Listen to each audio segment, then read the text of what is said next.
મોરબીમાં ઝૂલતા પુલ કેસના તમામ આરોપીઓએ મોરબી સેશન્સ કોર્ટમાં ડિસ્ચાર્જ અરજી કરવામાં આવી અને કહ્યું કે તે તમામ આરોપીઓ સામે આઈપીસીની જે કલમ હેઠળ ગુનો નોંધાય તે મુજબ ગુનો બનતો નથી, જેમાં સરકારી વકીલે કરેલ દલીલને ધ્યાનમાં રાખીને ઓરેવા ગ્રુપના જયસુખભાઈ પટેલ સહિતના તમામ આરોપીઓને કરેલી અરજીને રદ કરી છે।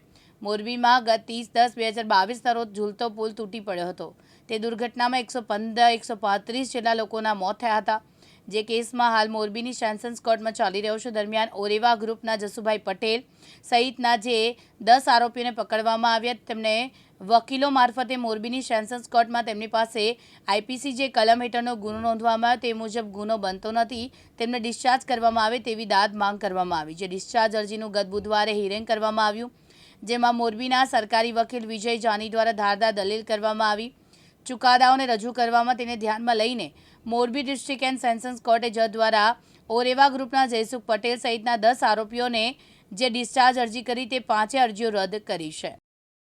ઝૂલતા પુલના કેસમાં જે બધા જ આરોપીઓ છે, જયસુખભાઈ સહિતના બાકીના તમામ આરોપીઓએ એમની સામે જે એફઆઈઆર દાખલ થઈ એમાં વિવિધ સેક્શન છે, આઈપીસી 304, 308, 336, 337, 338 ને 114 આટલી સેક્શનનો ગુનો એમની સામે ચાર્જશીટ થયું છે। તો આ બધા જ આરોપીઓએ નામદાર કોર્ટ રૂબરૂ આવીને એવું કીધું કે 304 અને 308માંથી અમને ડિસ્ચાર્જ કરી આપો, બાકીની સેક્શન જે છે એની કોઈ ઉલ્લેખ ન કર્યો, એટલે એવું માનવાને કારણ રહે કે 336, 337 અને 338નો જે ચાર્જ છે એમની સામે એ ટ્રાયલ ફેસ કરવા તૈયાર છે। અમારી દલીલ જ આ હતી કે જે કેસમાં જન્મ ટીપની સજા છે 304, 308માં 10 વર્ષની સજા છે, એ સેક્શનમાંથી નિર્દોષ છોડી દેવાના અને જે સેક્શનની સજા 3 મહિનાથી 6 મહિના સુધીની છે એ ટ્રાયલ ફેસ કરવાની છે। સજા પડે તો એ લોકો ભોગવી ચૂક્યા છે। આ વાત કોર્ટે હેલ્ડ કરી માયની છે। બીજું કે ટ્રાયલના તબક્કે એમણે ટ્રાયલ ફેસ કરવી જોઈએ। જ્યારે આવડી મોટી 135 લોકોના ડેથ થયા હોય, 100 લોકોને ઇન્જર્ડ થયું હોય, ત્યારે સીટનો રિપોર્ટ રેકોર્ડ ઉપર હોય અને પ્રાઇમા ફેસી બધી વસ્તુ ચાર્જશીટમાં પ્રૂવ થઈ જતી હોય, ત્યારે બધા જ આરોપીઓ એક સાથે નહીં, એમાં એક પણ આરોપી ડિસ્ચાર્જ ન થઈ શકે એવી અમારી રજૂઆત હતી। એ નામદાર કોર્ટે માયની છે।